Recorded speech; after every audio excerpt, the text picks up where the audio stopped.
ప్రభువైన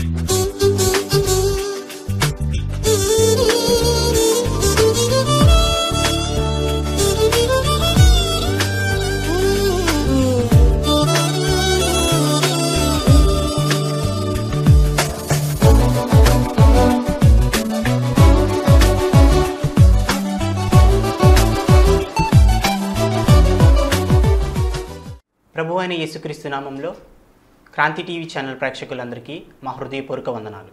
క్రీస్తు పునరుద్ధాన సహవాసము ద్వారా మీరు వాక్యంతో ఎంతో బలపడుచున్నారని మేము నమ్ముచున్నాము. మీరు చేస్తున్న ఫోన్ కాల్స్ ద్వారా మేము ఎంతగానో సంతోషించుచున్నాము. ఈ కార్యక్రమం మరింత ముందుకు సాగాలని మా కొరకు, మా కుటుంబం కొరకు ప్రార్థన చేయగలరు. ఇప్పుడు మా తండ్రి గారు బ్రదర్ ఎం శ్యామ్ గారు వాక్యాన్ని అందించెదరు. మీ అందరికీ మా హృదయపూర్వక వందనం. దేవునికి స్తోత్రం. మీ అందరికీ వందనాలు. మరొక ఎపిసోడ్లోకి దేవుడు మనకి ఇచ్చిన అవకాశాన్ని వందనాలు చేస్తున్నాం. దేవుని బిడ్డలారా, దేవారాత్రులు దేవుని వాక్యాన్ని ధ్యానిస్తున్నారా? మరి ధ్యానించిన కొత్త సంవత్సరం రాబోతున్నది కొద్ది నెలల్లో, కొద్ది దినాలలో. కనుక మనం ఈ యొక్క సంవత్సరం అంతా కూడా మరి అనేక విధాలుగా గడిపి ఉన్నాం. మరి రాననే దినాల నుంచి అప్పుడైనా మన దేవుని వాక్యాన్ని మరి ధ్యానించి ఆ వాక్యంలో అనేక విషయాలు మర్మాలు మనం గైకొన్నట్లయితే దేవుడు మనకి అనేక అద్భుత కార్యాలు, ఆశ్చర్యకార్యాలు జరిగిస్తారు.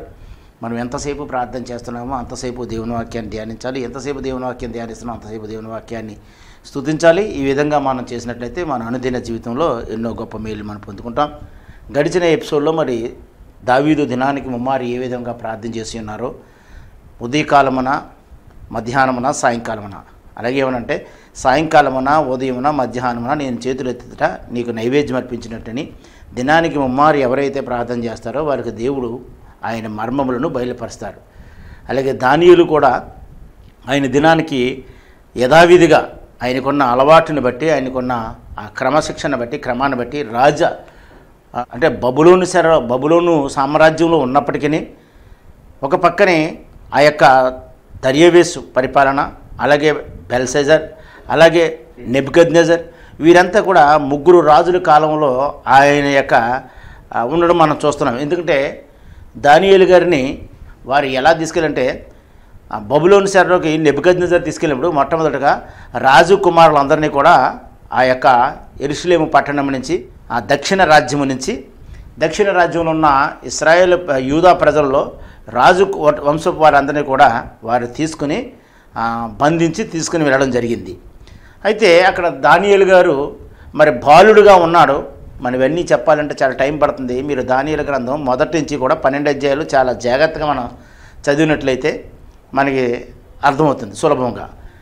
కనుక ఈయనతో పాటు షడ్రకు, మేషకు, అబేద్నెగో, ఈ ముగ్గురు కూడా ముగ్గురు, దానియేలు ఒకరు, వీరు యూదా జనాంగంలో నుంచి వారు బబులోను చెరలోనికి వెళ్ళినారు. కనుక బబులోను చెరలో ఉన్నప్పటికీ కూడా వారి యొక్క భక్తిని వారు విడిచిపెట్టకుండా వారి యొక్క నిజదేవుణ్ణి, యెహోవా దేవుని వైపు ఏ విధముగా అయితే వారు మరి దృఢముగా, ఒక నిశ్చయముగా, నమ్మకముగా వారు వేరే యొక్క సామ్రాజ్యంలో ఉన్నప్పుడు కూడా వారి భక్తిని ఏ విధంగా చూపిస్తున్నారంటే, మొట్టమొదటిగా వారికి జీవితంలో వచ్చినట్టు పరీక్ష మొదటి అధ్యాయంలో మనం చూసినట్లయితే క్లుప్తంగా మీకు కొన్ని మాటలు మాట్లాడితే మనం ముందుకు వెళ్దాం. వారు మొదటి అధ్యాయంలో వారిని గురించి మనం చూసినట్లయితే వారికి జరిగినటువంటి ఆ గొప్ప కార్యాలు మనం ఒక్కొక్కటి చూసుకుంటూ జాగ్రత్తగా మనం ముందుకు వెళ్దాం. వీరు ఏం చేశారంటే అండి, మరి రాజు వంశంలో ఉన్న వారందరినీ కూడా దానియేలు గ్రంథం మొదటి అధ్యాయం 4వ వచనంలో రాజవంశంలో ముఖ్యులైన లోపములేని సౌందర్యము గల సకల విద్య ప్రవీణ జ్ఞానము కలిగిన తత్వజ్ఞానమును తెలిసిన వారై రాజనగరనందు నిలవదగిన కొందరు బాలురిని రప్పించమని వారిని రాజు ఆజ్ఞ ఇచ్చాడు.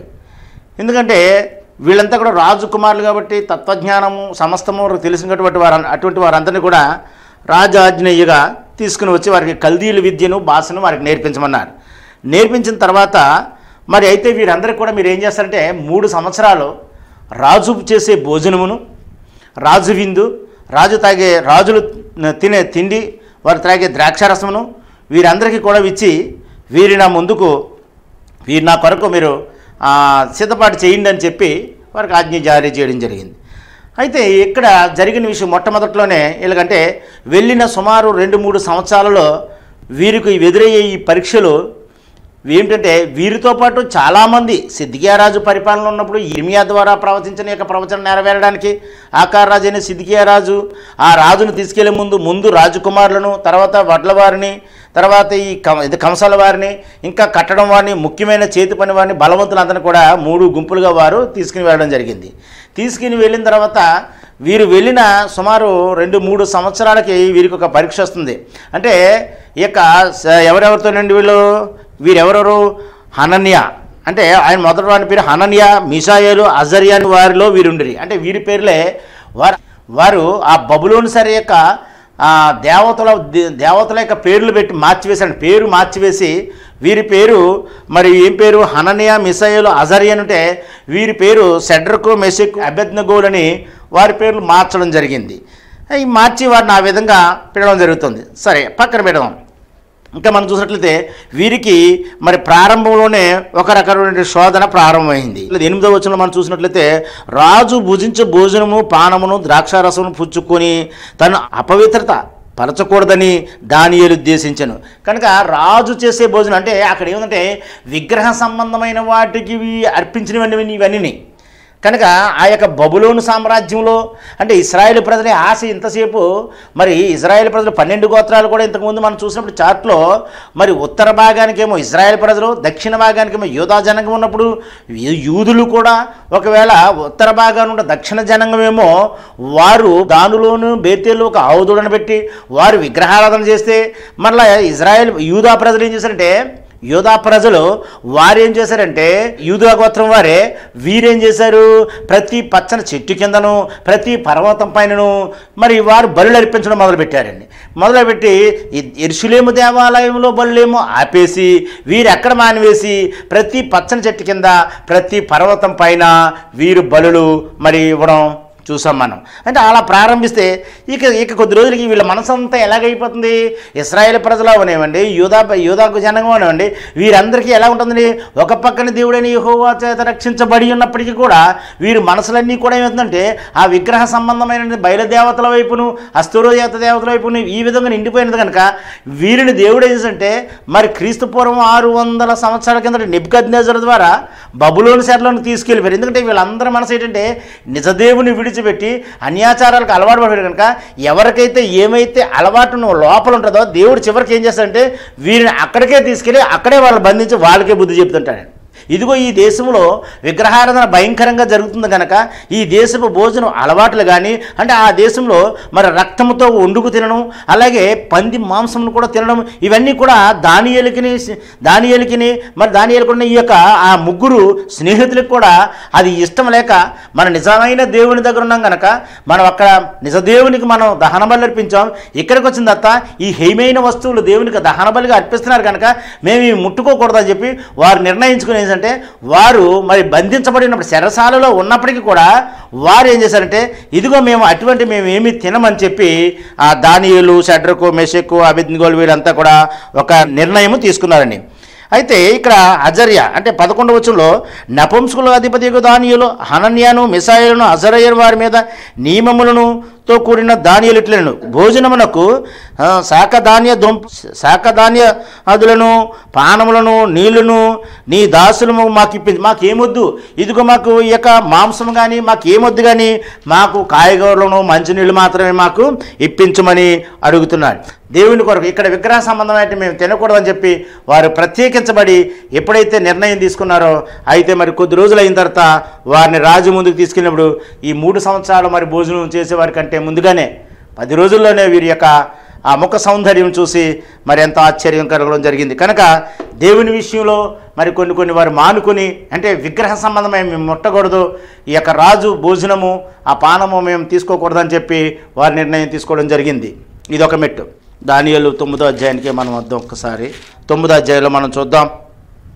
మాదీయుడగు అశ్వరేసు యొక్క కుమారుడైన దర్యావేషు కల్దీల రాజైన అతని ఏలుబడిలో మొదటి సంవత్సరం ముందు దానియేలును నేను యెహోవా తన ప్రవక్తయగు ఇర్మియా ద్వారా సెలవిచ్చి తెలియజేసినట్టు యెరూషలేము పాడుగా ఉండవలసిన 70 సంవత్సరములు సంపూర్తి అవుతున్నవని గ్రంథము వల్ల గ్రహించి తిని.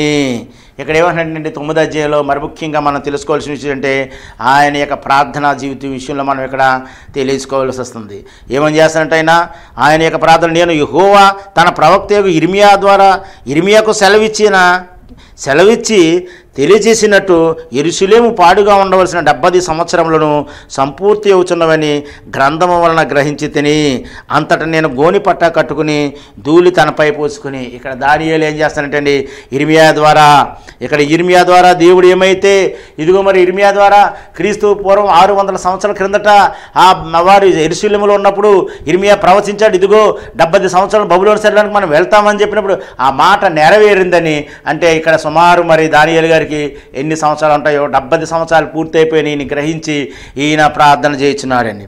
అంటే దానియేలు గారు ఏం చేశారంటే ఆయన బబులోను చెరలో ఉన్నప్పుడు కూడా ఆ గ్రంథాన్ని ఆయన పరిశీలించి తెలుసుకుని ఆయన అంతటా నేను గోని పట్ట కట్టుకుని ధూళి పోసుకుని తలపైన ధూళి పోసుకుని. మరి గోని పట్ట అంటే ఈ రోజుల్లో మనం ఏదో గోని ధరించుకుని ఆ గోనిలో కూర్చుని పీక వరక కట్టుకుని ములిగి బుర్ర పైకి పెట్టి మనం ప్రార్థన చేయడం. కానీ ఆ రోజుల్లో గోని అనగా వారు మేక చర్మమును, ఆ మేక చర్మముతో ఉంటే ఆ తోలును వారికి కప్పుకుని దానితో వారు ప్రార్థించేవారు. అది ఎంతో మరి చిట్టపట్లాడుతూ ఎంతో కఠినమైనది, ఎంతో మరి భయంకరది. మేక శాపగ్రస్తమైంది కనుక ఇదిగో నాయన మేము శపించబడి ఉన్నామని ఆ యొక్క గోని పట్ట కట్టుకొని వారు ప్రార్థన చేసుకునేవారు. అలాగే ధూళి తలపై పోసుకుని అబ్రహాం అన్నాడు కదా, అయ్యా నేను ధూళి వంటి వాడినయ్యా, ఇదిగో సొదొమ గొమొర్రా పట్టణము అది నాయన మరి దాన్ని కాల్చివేస్తానంటున్నావు, 50 మంది ఉంటే నువ్వు మరి రక్షిస్తావా?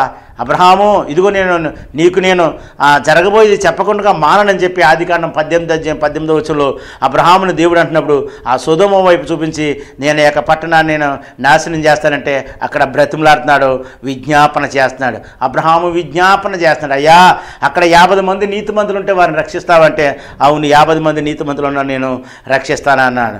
అక్కడ చూస్తే మరి 50 మంది లేరు. అయ్యా మరి ఒక 5 తక్కువైతే రక్షిస్తా అన్నాడు. అయితే మరి ఇంకొక 5, అయ్యా 10 మంది 20 మంది అలా మరి నాయన మరి 5, ఇగో నాయన ధూళిని దుమ్మునైనా నేను ఇదిగో నా తండ్రి నాయన 5 ఉంటే రక్షిస్తామన్నారు. ధూళి తన మీద పోసుకుంటే తాను తగ్గించుకుని రాజు సముఖములు ఉండి రాజుకి మరి ముఖ్యమైనటువంటి ఆ యొక్క ప్రధానుడయ్యుండి అతడు ఏం చేస్తాడంటే తన తల మీద ధూళి పోసుకొని ఆయన ఉపవాసం ఉండి ప్రార్థన చేయుచున్నాడండి. ఆయన దేని కొరకు ఉపవాసం ఉన్నారు? ఈ రోజుల్లో మనమైతే మన అవసరాల కొరకు ఉపవాసం ఉంటున్నాం. మన బట్ట బండి ఇల్లు పెళ్ళి ఇటువంటి మన సొంత కార్యాల విషయంలో లేక మా పాపక్షమాపణ లేకపోతే మా సొంత విషయాల్లో మనం ప్రార్థన ఉపవాసం ఉండి ప్రార్థన చేస్తాం. కానీ ఈ దానియేలు గారు తన కొరకు తన రాజభోగంలో ఉండి రాజ సౌఖ్యం నుండి దానియేలు కలభావం చెప్పినందుకు ఎంతో బంగారమును ఎంతో భాగ్యమును కూడా ఆ యొక్క రాజులు ఇవ్వడం జరిగింది. ఎన్నో మరి బహుమతులు కూడా దానియేలు పొందుకుని మరి ఆయన ఎంతో ఉన్నత స్థితిలో ఉండి రాజు ఉన్నప్పటికీ రాజు సకల అధికారాలు కూడా దానియేలుకి ఇచ్చినప్పుడు అటువంటి స్థితిలో ఉండి దానియేలు ఆయన ప్రార్థన చేస్తున్నాడు. యెరూషలేము పట్టణము నాయన నాశనం అయిపోయిందయ్యా, దాన్ని నీవు మరలా తిరిగి కట్టుమునైనా దాన్ని కాపాడునైనా దాన్ని మరలా నువ్వు నాయన గోడలు కట్టండి నాయనా అని ఆయన ప్రార్థన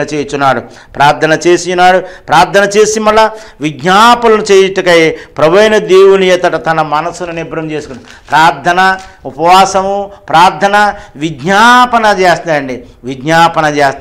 దానియేలు గారు అయితే నా దేవుడైన యెహోవా ఎదుట ఇదిగో ముందు ఆయన మనసును నిబ్బరం చేసుకుని నేను ఒప్పుకున్నది ఏమనగా ప్రజలందరి కొరకు ఆయన ప్రార్థన చేస్తున్నాడు. విజ్ఞాపన అంటే ఏంటంటే మన కొరకు విజ్ఞాపన చేయడం కాదు. నేను నా దేవుడైన యెహోవా ఎదుట ప్రార్థన చేసి ఒప్పుకున్నది ఏమనగా, ప్రభువా మహాత్మ్యము కలిగిన భీకరుడు దేవా, నీ ఆజ్ఞలు అనుసరించి నడుచు వారి ఎడల నీ నిబంధనను నీ కృపను జ్ఞాపకము చేయవాడా, మేమైతే మేమైతే నీ దాసులము ప్రవక్తలను నీ నామమును బట్టి మా రాజులను మా అధిపతులను మా పితరులకును యూదాదేశము జనులందరికీ చెప్పిన మాటను ఆలకింపకపోతేమి. ఇక్కడ చూడండి, ఇక్కడ మా రాజు కుమారులము అంటున్నారండి. అంటే దానియేలు రాజు కుమారుడని ఇక్కడ ఒప్పుకుంటున్నాడండి. దానియేలు క్లియర్గా చెప్తున్నాడు మా రాజు కుమారులమును. అందుకనే దానియేలుని ఆ రాజ్యాల వంశంలోంచి తీసుకువెళ్ళి బబులోను చెరలో పెట్టి ఆ రాజులకు తగ్గుతుంది కనుక పరాయ రాజు దగ్గర ఉన్నప్పుడు పరాయ దేశంలో ఉన్నప్పుడు అయ్యో మేము రాజకుమారులమే రాజభోగం అనుభవించవలసిందే, ఇటువంటి సమయంలో ఉన్నప్పుడు మమ్మల్ని ఇదిగో మేము బబులోను చెరలోనికి వచ్చి ఈ యొక్క కల్దీల రాజు దర్యావేషుతోనూ అలాగే నెబుకద్నెజరుతోనూ ఇలాగ అనేక మంది రాజుల చేతుల పాలై మేము ఇంత బాధపడుతున్నామయ్యా, మేమే ఒక స్వతంత్ర రాజ్యముగా ఉండాలి కదా, అయ్యో నాయనా మా రాజకుమారులను మా అధిపతులను ఆయన ఒప్పుకుంటున్నాడు. రాజుల కొరకును రాజులు చేసిన పొరపాట్ల కొరకును అధిపతులు చేసిన పొరపాట్ల కొరకును పితరులు చేసిన పొరపాట్ల కొరకును దానియేలు గారు ఇక్కడ ప్రార్థన చేయుచున్నారండి. అయ్యో నా తండ్రి నీవు చెప్పిన మాట వినలేకపోయేవని ఈ దినం కూడా మనం విజ్ఞాపన చేస్తే అది నిజమైన విజ్ఞాపన అవుతుంది. అయితే నీ ఆజ్ఞలను విధులను అనుసరించటమాని అయ్యా నీ ఆజ్ఞలను నీ విధులను అనుసరించటమాని పాపులమును దుష్టులమై చెడుతనమందు ప్రవర్తించుచు అయ్యా నిజమేనాయనా మేము పాపులమును దుష్టులమైండి చెడుతనమందు ప్రవర్తించుచు తిరుగుబాటు చేసిన వారు నాయనా. ఎంత చక్కగా ప్రార్థన చేస్తాను, అర్థమయ్యే ప్రార్థన చేస్తాను, ఎంత చక్కగా అర్థమయ్యే ప్రార్థన చేస్తాడు దానియేలు. ప్రభువా నీవైతే నీతిమంతుడు నాయనా, మేమైతే సిగ్గుచేతను ముఖ వికారము నొందిన వారము మేము నీ మీద తిరుగుబాటు చేసితిమి, దానిని బట్టి నీవు సకల దేశములకు మమ్మను తరిమివేసితివి నాయనా. సరే ఎంత వాక్యంలో ప్రార్థన ఉపవాసం ఉన్నాడు, ఉపవాసంలో ప్రార్థన చేస్తున్నాడు, ప్రార్థనలో విజ్ఞాపన చేస్తున్నాడండి. యెరూషలేములోను యూదయ దేశంలోను నివసించుచు స్వదేశులుగాను ఉన్నట్టు పరదేశులుగా ఉన్నామయ్యా. అయ్యా నిజమైన మేము యెరూషలేములో ఉన్నాం, స్వదేశస్తులమే అంచుల్లోనే ఉన్నాం, ఇంకా మా వాళ్ళు చాలామంది అక్కడ ఉన్నారయ్యా, మా సొంత దేశంలో నుండి పరదేశులుగా ఉన్నట్టుకున్నాం, ఎందుకంటే మాకు హక్కు లేదు, వేరే దేశం వారు మనం పరిపాలిస్తున్నారు నాయన. 127 దేశములకు ఇక్కడ మరి నెబుకద్నెజరు దర్యావేషు కోరేసు వీళ్ళంతా కూడా 127 దేశాలని వీరు అక్కడ పరిపాలించడం జరుగుతుంది కనుక ఆ చిన్న చిన్న పట్టణాలన్నీ కూడా వారి స్వాధీనంలో ఉన్నాయి కనుక వారు బాధ కలిగి ప్రార్థన చేస్తారు. అయ్యో మేము మా దేశంలోనే ఉన్నాం, యెరూషలేములో ఉన్నాం, మా ప్రజలు కొంతమంది యూదయలోనే ఉన్నారు కానీ నివసించుతున్నారు, స్వదేశులుగా ఉన్నట్టున్నారు కానీ ఆయన పరదేశులుగా ఉన్నట్టు ఇశ్రాయేలు అందరికీ మాకు ఈ దినం ముందు సిగ్గేసిందయ్యా. అయ్యా మా ఊళ్ళో మేముండి పరదేశులుగా ఉన్నప్పుడు ఎంత సిగ్గుపడుతున్నామయ్యా అని చెప్పి మాకు సిగ్గే తగ్గి ఉన్నదయ్యా. ఎంత నాయనా మమ్మల్ని క్షమించము నాయన. ప్రభువా నీకు విరోధంగా మేము పాపము చేసినందున మా కుమారులను మాకును మా రాజులను మా అధిపతులను మా పితరులను ముఖము చిన్నబుచ్చిపోయినట్టు సిగ్గే తగ్గి ఉన్నది నాయన. కనుక దానియేలు ఏ విధంగా ప్రార్థన చేస్తాం, నాయనా ఇదిగో నాయన మాకు సిగ్గే తగ్గింది, మేము మా దేవుడైన యెహోవాకు విరోధంగా తిరుగుబాటు చేసితిమి, అయితే ఆయన కృప క్షమాపణ గల దేవుడై ఉన్నాడు, ఆయన తన దాసులను ప్రవక్తల ద్వారా మాకు ఆజ్ఞ ఇచ్చిన వాటిని అనుసరించి నడుచుకున్నవలని సెలవిచ్చిన కానీ మేమును మా దేవుడైన యెహోవా మాట వినకపోతేమి, ఇశ్రాయేలందరూ నీ ధర్మశాస్త్రం అతిక్రమించి నీ మాటలు వినక తిరుగుబాటు చేసిరి, మేము పాపము చేసితిమి కనుక నేను శపించేదినని నీవు నీ దాసుడకు మోసే ధర్మశాస్త్ర ప్రమాణం చేసినట్టు ఆ శాపం మా మీదకు కుమ్మరించేదివి. యెరూషలేములో జరిగిన కీడును మరి ఏ దేశంలో జరగలేదయ్యా. ఆయన మా మీదకి మాకు ఏలుకగా ఉండు మా న్యాయాధిపతులు నీ మీదకి ఇంత గొప్ప కీడు రప్పించిదివి. తాను చెప్పిన మాటలు నెరవేరెను, మోసే ధర్మశాస్త్రం రాసిన కీడంతయు మాకు సంభవించినది. మేము మా చెడు నడవడ మానకపోతే నీ సత్యమును అనుసరించి బుద్ధి తెచ్చుకున్నట్లు మా దేవుడైన యెహోవా సమాధాన పరుచుకొనకపోతే మా దేవుడైన యెహోవాను సమాధాన పరచుకొనకపోతే మేము మా దేవుడైన యెహోవా మాట వినలేదు గనక ఆయన తన సమస్త కార్యముల విషయములై న్యాయస్థుడే అన్నాడు. నీ రక్తంలో మరి తండ్రి కుమారుల యొక్క సంబంధం ఉన్నదని, ఇదిగో నీ రక్తంలో విమోచన, రక్తంలో నిర్జీవ క్రియలకు విడిచిపెట్టే శక్తి ఉన్నదని, నీ అమూల్యమైన రక్తం ద్వారా మమ్మల్ని విడిపించి ఉన్నామని అనేక మంది మేము తెలుసుకోలేకపోయాను ఆయన. ఇదిగోని అనేక మంది తెలుసుకుంటూ సహాయం చేయి, నీ రక్తంలో విడుదల ఉన్నది, నీ రక్తంలో గొప్ప శక్తి ఉందని మేము తెలుసుకొని ఇగో సంఘం మేము సిద్ధపడి మేము మధ్యాకాశానికి నీ వచ్చినట్లయితే మేము ఎత్తపడ్డానికి ఆయన మా ప్రతి అతిక్రమలను నీ గాయముల ద్వారా మమ్మల్ని కట్టి నీ గాయముల ద్వారా మాకు స్వస్థత కలిగజేసి నీ రక్తం ద్వారా మమ్మల్ని కడిగి మమ్మల్ని పరిశుద్ధపరచమని మనం ఈ దినాల్లో మన ఉపవాస ప్రార్థన, మన విజ్ఞాపన ప్రార్థన, ఇదిగో మన అతిక్రమణ కొరకు మనం విడిచిపెట్టుకుంటూ ఆయన సన్నిధికి చేరడానికి మనం మరి ప్రార్థించినట్లయితే మనం కూడా నిజమైన విజ్ఞాపన చేసినట్లు అవుతుంది. ఇంకెక్కడ మనం చూసినట్లయితే 17వ వచనంలో ఈ కార్యములన్నిటిని బట్టి విజ్ఞాపన చేసుకుంటున్నాం. ఇప్పుడైతే మా దేవా, దీనిని బట్టి నీ దాసుడుకు చేయు ప్రార్థన విజ్ఞాపనను ఆలకించి ప్రభు చిత్తానుసారమైన శిథిలమైపోయిన ఈ నీ పరిశుద్ధ స్థలం మీదకి నీ మృక ప్రకాశం రానిమ్ము. నీ గొప్ప కనికరం బట్టి మేము నిన్ను ప్రార్థించుచున్నాము కానీ మా స్వనీతి కార్యములను బట్టి నీ సన్నిధిని నిలబడి ప్రార్థించట్లేదు. నిజముగా మనం విజ్ఞాపన చేసినట్లయితే దేవుడు కొందరినైనా సరే ఆయన రక్షించగలడు. చివరి దినాల్లో ఉన్నాం కనుక మనం చాలా జాగ్రత్తగా విజ్ఞాపన చేయాలి. అలాగే కీర్తన 31:22 చూసినట్టే నీవు నా విజ్ఞాపన ఆలకించి ఉన్నావు, నీవు నా విజ్ఞాపన ధ్వనిని ఆలకించి ఉన్నావు అన్నాడు. దావీదు ఏమైతే ప్రార్థించేసి ఉన్నాడు, ప్రార్థన గురించి కూడా దేవుడు ఆలకించి ఉన్నాడు. దావీదు తన కీర్తనలో ధైర్యంగా చెప్పగలుగుతున్నాడు. మళ్ళీ ఇర్మియా 3:21 చూసినట్లయితే మరుగయ్యున్న క్రీస్తుకు విజ్ఞాపన చేయని అంటున్నారు. అలాగే దానియేలు 9:16 చూసాం మనం. అయితే జకరయ్య 12:10 కూడా దావీదు సంతతి వారి మీదను కనికరుందించిన ఆత్మను, విజ్ఞాపన చేయ ఆత్మను నేను కుమ్మరించిదని అంటున్నాడు. కనుక ఈ దినాలలో ఎవరైతే క్రీస్తుని విశ్వసిస్తున్నారో వారందరి మీద ఆయన ఏం చేస్తే విజ్ఞాపన చేయ ఆత్మనైనా కుమ్మరించబోచున్నాడు చివరి దినాల్లో. స్టెఫన్ ఎందుకు కొడుచున్నారంటే పాత నిబంధన గ్రంథంలో ఉన్న వాక్యం అంతా తిరిగి చెప్తున్నాడు. అక్కడ ఉన్న వాళ్ళంతా కూడా ఇశ్రాయేలు ప్రజలే. ఇదిగో మన పితరుల తండ్రి అయిన అబ్రహాముని ఆయన ఊరనే పట్టణం నుంచి ఆయన కనాను వెళ్ళమనలేదా? కనాన్లో శకేములు గుడారం వేయమనలేదా? ఇదిగో మరి అక్కడి నుంచి వారు ఐగుప్తి పంపలేదా? ఐగుప్తిలో 400 సంవత్సరాలు అక్కడ ఉంచినారు కనుక 430 సంవత్సరాలు గడిచిన తర్వాత వారు అరణ్యంలో 45 సంవత్సరాలు నడిచితారు కదా. ఇదిగో ఆ తర్వాత సౌలుని ఎన్నుకోలేదా? ఆ తర్వాత సౌలుని తొలగించి దావీదుని ఎన్నుకున్నారు కదా. ఆ తర్వాత సొలొమోను కదా. ఈ విధంగా దేవుని వాక్యాన్ని అంతా కూడా ఐగుప్తు దేశం వెళ్ళినప్పుడు 66 వెళ్ళారు. అక్కడ ఉన్న వారితో 70 మంది అయ్యారు. అక్కడ సుమారు మరి 6,03,500 మంది తిరిగి వస్తున్నప్పుడు ఈ దేవుని వాక్యాన్ని ధర్మశాస్త్ర గ్రంథం అంతా కూడా ఆయన ఎత్తి చెప్తున్నాడు. వారు అరణ్యంలో ప్రయాణం వచ్చినప్పుడు అగ్నిస్తంభం ఆయన నిలబెట్టలేదా? ఇదిగో మనకు మేఘస్తంభం ఇచ్చారు కదా, మన్నాను కురిపించారు కదా, మాంసాన్ని పెట్టారు కదా, బండన బదులు కూడా నీళ్ళు ఇచ్చారు కదా. దేవుని వాక్యాన్ని ఎప్పుడైతే ఎత్తి చెప్పినాడో స్టెఫను పైన ఆ యూదా ప్రజలంతా కూడా రాళ్లతో కొట్టి చంపడం చూసాం. వెంటనే యేసు ప్రభువు వారు దేవుని కుడి పార్శ్వన కూర్చుండి ఆయన లేచి నిలబడి ఉన్నాడు. దేవుని బిడ్డలారా, దేవుని వాక్యానికి ఎంత శక్తి ఉందో మనం గుర్తిందాం. దేవుని బిడ్డలారా, దేవుని వాక్యానికి ఎంత శక్తి ఉందో గుర్తిందాం. దేవుని వాక్యం మనం ధ్యానిద్దాం. దేవుని సన్నిధిలో ఉపవాసం ఉందాం. దేవుని సన్నిధిలో మనం ప్రార్థిద్దాం. దేవుని సన్నిధిలో మనం విజ్ఞాపన చేద్దాం. అప్పుడు ఆయన మన విజ్ఞాపన ఆలకించి మనకి త్వరగా ఆయన మనకి కావలసిన సమాధానాన్ని జవాబునైన దయచేస్తాడు. దానియేలు గారి ప్రార్థనకి ఎప్పుడైతే చేసినారో నెహెమ్యాని లేవనెత్తుకున్నాడు దేవుడు. నెహెమ్యాల హెజ్రాల ద్వారా వారు మరలా తిరిగి ఆ యెరూషలేము పట్టణం రావడం జరిగింది. అవును, ఒక భక్తుడు దానియేలు చేసిన ప్రార్థన నెహెమ్యాను హెజ్రాలు లేవనెత్తింది.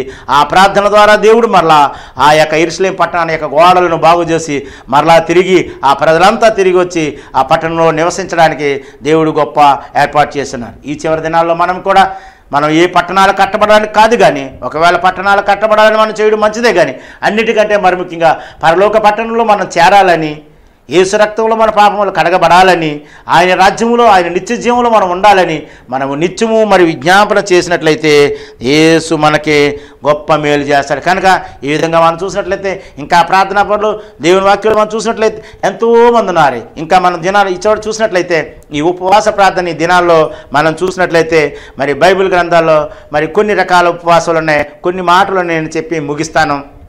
మరి మొట్టమొదటిగా ప్రార్థన హవ్వతో ప్రారంభమైంది, బలి అన్నది హేబేలుతో ప్రారంభమైంది, ఆ తర్వాత నోవాహు, ఆ తర్వాత మరలా మనం నేమదం చూస్తుంటే అబ్రహాము, ఇసాకు, యాకోబు వీరి ద్వారా దహన బలులు ప్రారంభమై అబ్రహాము ద్వారా ప్రార్థన ప్రారంభమైంది. ఇంకా మనం ఆ విధమైన ప్రార్థనలు మరి ముందుకు సాగిపోతూ మరి ఎవరైనా మనం దేవుని సన్నిధిలో విజ్ఞాపన చేసినట్లయితే దేవుడు గొప్ప కార్యాలు జరిగిస్తాడు. మరి ఉపవాసాల్లో చూసినట్లయితే మరి ఎన్ని రకాల ఉపవాసాలు ఉన్నాయి, ఎన్ని రకాల ప్రార్థనలు చేసినారని మనం తెలుసుకున్నట్లయితే మరి ఒక్క దినం చేసిన వారు కూడా ఉన్నారు. యోనాలో మనం చూసినట్లయితే 40 రోజులు ప్రకటించారు. మరి ఎన్ని దినాలు చేసినట్టు ఉన్నదో తెలియదు, కానీ ఉపవాసం మరి ఒక దినమై ఉంటుంది. అలాగే 7 దినాలు ఉపవాసం కూడా బైబిల్ గ్రంథంలో ఉంది. 7 దినాలంటే దావీదు బెత్షెబతో వెళ్ళినప్పుడు ఆయన 7 దినాలు మరి తన కుమారుడు రోగి ఉన్నప్పుడు మరి 2వ సమూయేలు గ్రంథం 12:16 నుంచి మనం చూసినట్టయితే 7 దినములు ఆయన పాప క్షమాపణ నిమిత్తమున ఆయన ప్రార్థన చేసి ఉన్నాడు. 3 దినాలు ఎస్తేరు కాలంలో తన జనాంగము విడుదల కొరకు ప్రార్థన చేయబడింది. ఇంకా న్యాయాధిపతులు 20వ అధ్యాయంలో కూడా మనం చూసినట్లయితే ఇశ్రాయేలు ప్రజలు బెన్యామీను మీదకి యుద్ధానికి వెళ్ళాలనుకున్నప్పుడు వారు మొట్టమొదటిగా ప్రార్థించి చేస్తున్నారు, అయ్యా మేము బెన్యామీను మీద యుద్ధానికి ఎవరు వెళ్ళాలి, ముందుగా ఎవరు పోవాలన్నప్పుడు యోధా జనాంగాన్ని వెళ్ళమన్నారు. వెళ్ళినప్పుడు మరి కొన్ని వేల మంది చనిపోయారు. మరలా 2వసారి ప్రార్థన చేసి ఉన్నారు, మరలా కొంతమంది చనిపోయారు. 3వ దినాన ఉపవాసం ఉన్నారు, 30 మంది చనిపోయారు. అయితే ఆ దినాన్ని దేవుడు జయమిచ్చిన్నాడు. ఎన్నోసార్లు మనం ఉపవాసం ఉంటాం, అయితే మనకు అపజయముగా కనబడుతుంది. కానీ ఇదిగో చివరి దినంలో ఉన్నట్టు ప్రార్థనలో గొప్ప శక్తి ఉన్నది కనుక ఆ 3వ దినాన్ని మరి బెన్యామీనీయులు వారు మరి యూదా ప్రజల్ని ఇప్పటి వలే తరుముతూ ఉన్నట్టు కనపడ్డారు. కానీ ఆ యొక్క పట్టణంలోని మాటుగాలను పెట్టి ఆ బెన్యామీను ప్రాంతం అంతటిని కూడా ఆ యొక్క ప్రాంతాన్ని అంతటిగా బెన్యామీనులు నివసిస్తున్న ప్రాంతం అంతటి కూడా అగ్నితో మండిపోవడం జరిగింది. ఇలా మనం చూసినట్లయితే ఎన్నో రకాల ప్రార్థనలు. అలాగే మరి యాకోబు చనిపోయినప్పుడు కూడా 7 దినాలు దుఃఖ దినాలు ఉన్నాయి. అలాగే మరి మోషే అయితే దేవుని వాక్యం కొరకు 40 దినాలు ఆయన 7 దినాలు మేఘములో కనిపెట్టినారు, 40 దినాలు మరి ఆ యొక్క 10 ఆజ్ఞల పలకలో వారి చేత పట్టుకోవడం జరిగింది. మరొక 40 దినాలు ఏలియా 40 దినాలు. ఇంకా మనం అలా చూసినట్లయితే ఈ 40 దినాలు కూడా దేవుని వాక్యంతో నింపబడడానికే గొప్ప కార్యాలు దేవుడు మరి భక్తుల ద్వారా మనం ముందు పెట్టారు. ఈ చివరి దినాల్లో మనం ఉన్నాం కనుక మరి చక్కగా ఈ యొక్క అక్టోబర్ నెల ముగిసింది, మరి వచ్చే నెల నుంచి ఎంతో చక్కగా ఆహ్లాదకరమైన దినాలుగా ఉంటాయి కనుక ఇదిగో మరి విజ్ఞాపన చేయు నెలగా ఈ నెలని దీన్నే ఆశ్వీజ మాసం అన్నారు, దీనినే ఏతనీ మాసం అన్నారు, దీనినే అక్టోబర్ నెల అన్నారు. ఈ నెలలో మనం చేయవలసినవి అంటే లేవియాకాండం 23వ అధ్యాయం చెప్పినట్లుగా కూడా అక్కడ 23-29లో చెప్పినట్లుగా ఇదిగో మీ పాపముల నిమిత్తము మీరు ఏడ్చుచు మీరు ప్రార్థన చేయమన్నారు. ఈ దినంలో ఈ నెలలో ఉన్న ప్రాధాన్యత ఏంటంటే మనకు వ్యక్తిగత ప్రార్థనలకు వ్యక్తిగత పాపముల కొరకు మనం ప్రార్థన చేయాలి. ఒకవేళ బబులోను చెరలోనికి వెళ్ళినప్పుడు దానియేలు గారు మరి ఏ దినాన్ని చేసినారో మరి మనకి అంతగా తెలియదు. కానీ ఇక్కడ అతని ఏలుబడిలో మొదటి సంవత్సరం అన్నారండి. అతని ఏలుబడిలో మొదటి సంవత్సరం దానియేలును నేను తన ప్రవక్తయగు ఇర్మియా ద్వారా సెలవిచ్చాను. మొదటి సంవత్సరం అన్నారు కానీ మరి ఏ నెలలో తెలియదు. కానీ ఇక్కడ ఒకవేళ నిజమైతే ఇదే నెల అయి ఉండొచ్చేమో మనం చెప్పలేము. అందుకే ఇక్కడ దానియేలు గారు ఏం చేస్తారంటే ఆయన విజ్ఞాపన చేస్తున్నాడు. దేని కొరకు విజ్ఞాపన చేస్తానంటే మనం ఏం ప్రార్థన చేసినా మనకు ముఖ్యమైన అంశము ముఖ్యమైన మాట మనకు తెలియాలి. అలాగే దానియేలు గ్రంథం 9వ అధ్యాయం మరొక్కసారి మనం చూసుకుని ముగించుకోవడానికి మనం ప్రయత్నం చేద్దాం. 9వ అధ్యాయము 2వ వచనంలో ఇక్కడ మనం చూసినట్లయితే నేను యెహోవా తన ప్రవక్తకు ఇర్మియాకు సెలవిచ్చినట్టు తెలియజేసినట్టు యెరూషలేము పాడుగా ఉండవలసినది 70 సంవత్సరములను సంపూర్ణమగుచున్నవని గ్రంథము వల్ల గ్రహించితిని. అంతటా నేను గోని పట్టా కట్టుకుని తలపై ధూళి వేసుకొని ఉపవాసముండి ప్రార్థన విజ్ఞాపనలు చేయటకే ప్రభువుకు దేవుని ఎదుట నా మనసును నిబ్బరం చేసుకుంటేని. కనుక మనం ఎవరైనా విజ్ఞాపన ప్రార్థనలు ఉంటే ముందు మన మనస్సును నిబ్బరం చేసుకుని ఆయన సన్నిధిలో మనం ప్రార్థించాలి. దేవుడి మాటలు దీవించునుగాక. ఆమేన్, ఆమేన్, ఆమేన్. 8:3 మీ అందరికీ వందనములు.